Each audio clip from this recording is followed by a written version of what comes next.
So this is a great passage. Another reason I wanted to preach Acts 9, verses 36 through 39. 36 through 42. It's a passage about Tabitha, who was kind of remembered as this seamstress, as this kind of disciple, this strong woman. And a lot of times when we hear the word widow, we think of, we're supposed to care for the widows and orphans, so we think of these as kind of weak, vulnerable people.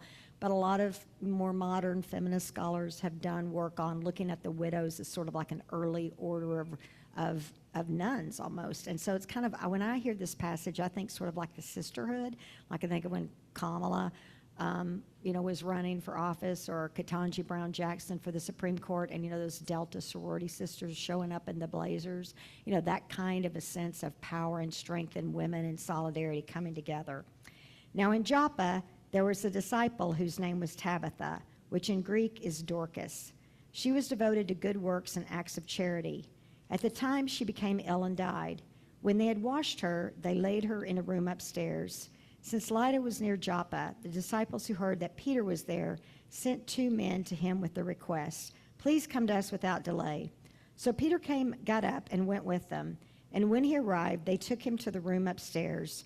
All the widows stood beside him, weeping and showing tunics and other clothing that Dorcas had made while she was with them. Dorcas is also Tabitha. Peter put all of them outside, and then he knelt down and prayed, then turned to the body and said, "Tabitha, get up." Then she opened her eyes, and seeing Peter, she sat up. He gave her his hand and helped her up. Then calling the saints and widows, he showed her to be alive. This became known throughout Joppa, and many believed in the Lord.